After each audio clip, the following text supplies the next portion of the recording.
The three basic economic questions is all about resource allocation. What is resource allocation? Being able to deliver, being able to give resources like the goods, like the services, like the factors to which sector that needs them. That is resource allocation.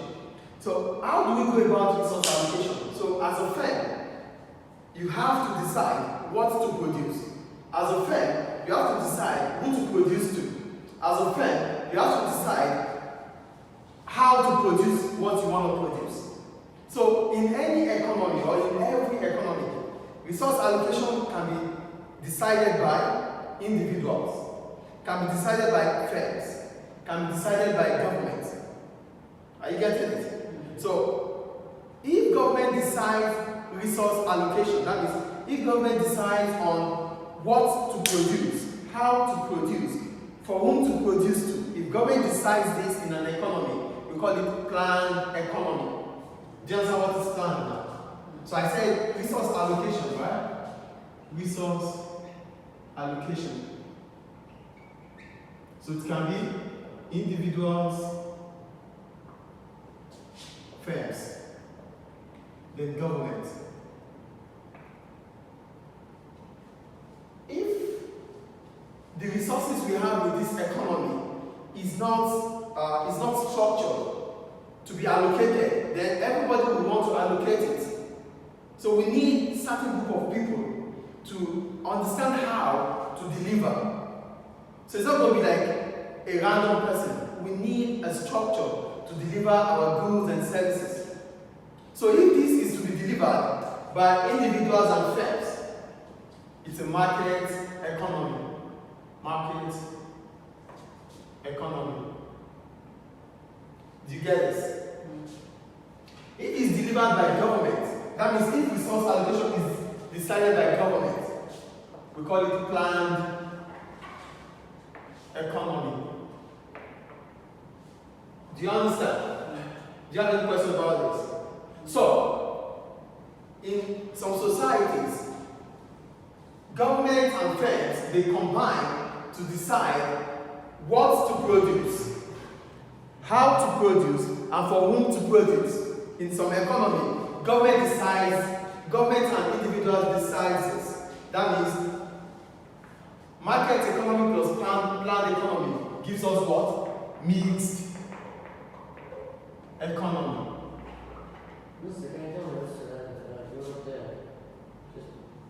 Where? There. Mixed. No. This sign. Positive sign. Market economy. Okay, it's market. Or free market. So this market, resources allocation is decided by individuals or private firms or firms. Do we understand? So what are these resources we are talking about? The goods and services, which will be combined or which will be processed with the inputs, the land, the labor, the capital, and the enterprise. So when these inputs are processed, then we have goods. And what? Services, thank you. So we have goods and services. So these goods and services has to be provided by this economy or this. So most of the time, why do the mixed economy becomes most appropriate? It becomes most appropriate because the market economy has its own problems. The planned economy has its own problems. So to balance the situation or to balance things, we need what? The mixed economy. Let me cite an example. The market economy provides for the rich. That's market economy. This is what they do. They provide for the rich. That means if you are able to afford the product, then you have the product. They deal with affordability because they want to maximize profit. Are you getting what I'm saying here? They provide for the rich. But unlike the planned economy, they provide basic needs. They provide basic needs. They don't just think about the rich, they think about virtually everybody. And there's what? Stable prices. Stable prices in the planned economy.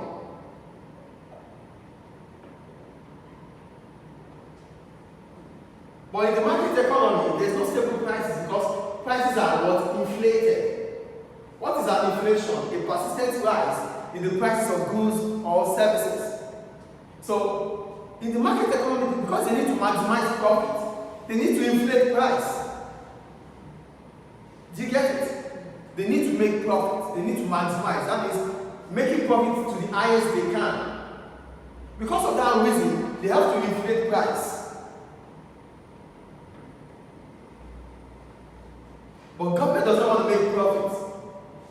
Government thinks about the society, the well-being of the society. So that means prices with the planned economy will be stable. Do you see it?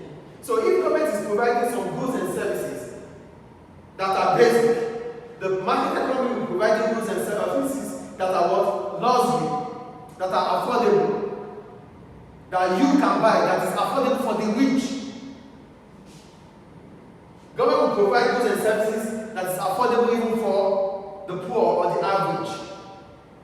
And the market economy will provide goods and services for those that can afford them. So, with the combination of both, we all can have goods and services. Do you see why it means the economy is most appropriate? Government will provide the basic needs. The market economy will provide the luxury. So we are able to have our needs and our wants. Do you understand? So, we go back to the economic question. What to produce? Please read for me. Can you see clearly? Okay. Please be careful there. Whoa.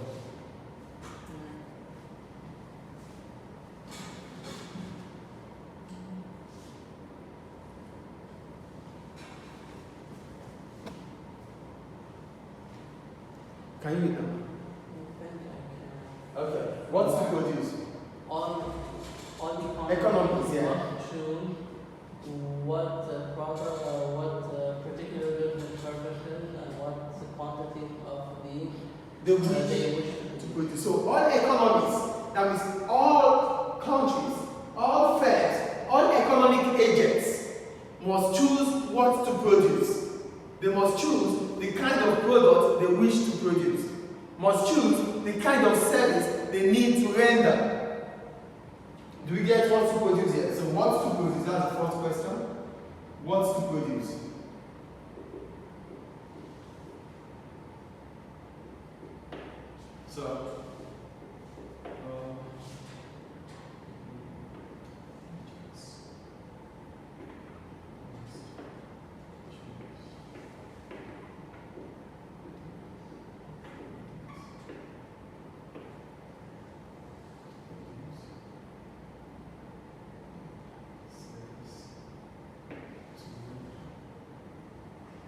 So,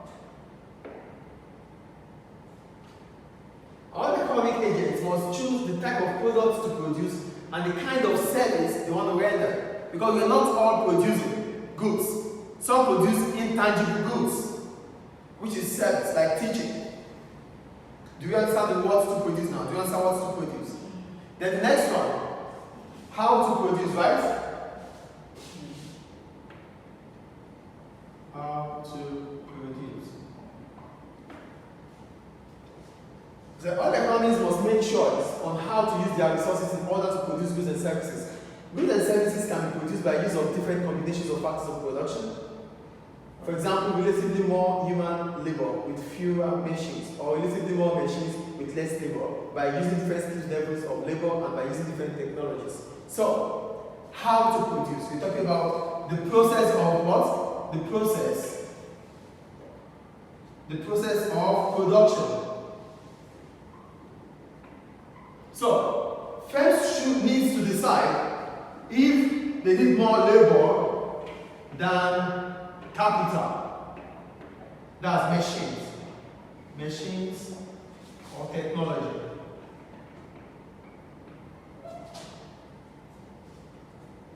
For their process of production, if they need more labor than capital, what does this imply? Like schools, they need more workers than machines. They don't really need machines.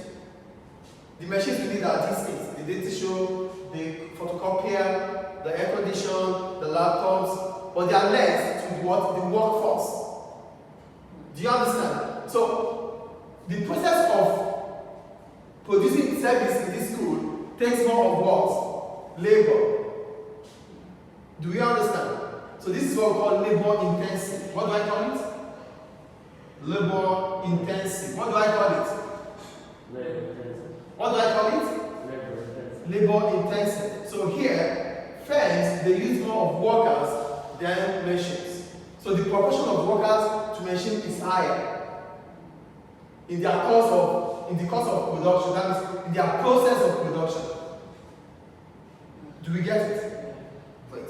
Then the other production method is through capital, which is capital, labor more than machine, more than capital, more than machines or technology. Some firms, they use more machines than workers. Example, the car manufacturing industry. They need more machines than workers. Yes or no? Yes. So these firms, we call their process of their method what? Capital intensive. Capital intensive. Do you get it? Yes. Do you understand the difference between labor intensive and capital intensive now? Labor intensive, the proportion of workers is higher than the proportion of machines. Capital intensive, the proportion of machines is more than the proportion of workers. Do you understand what to produce here? How to produce. What to produce, the kind of goods and services you want to produce.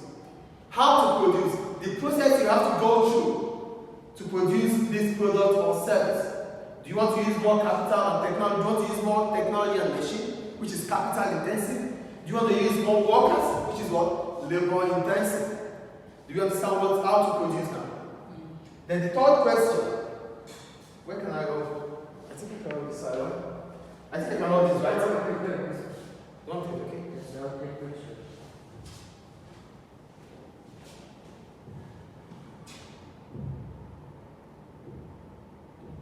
Okay. So we have the third one.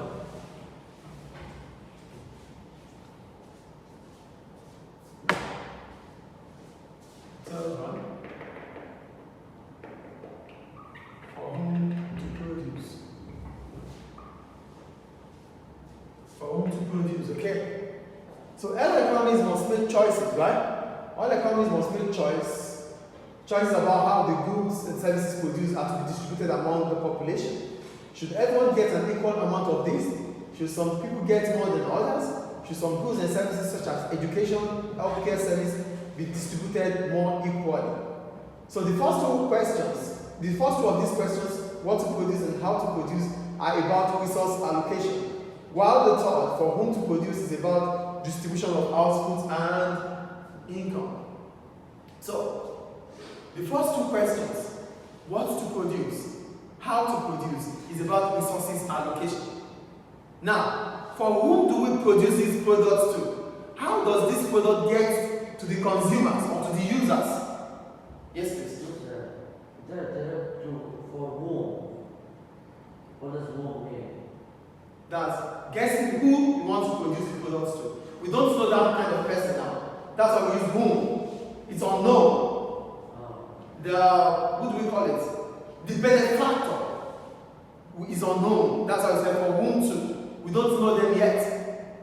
The benefactors are the consumers, but still we need to know the consumers. So because we don't know them, for whom do we have to produce these products to? Is it clear? Is it clear? Great. So, for whom to produce is how are we going to be ensuring, how are we going to ensure that this product gets to the final consumer? That's distribution. The first two is resource allocation. The last one is what? Resource distribution. Is it clear? Yes.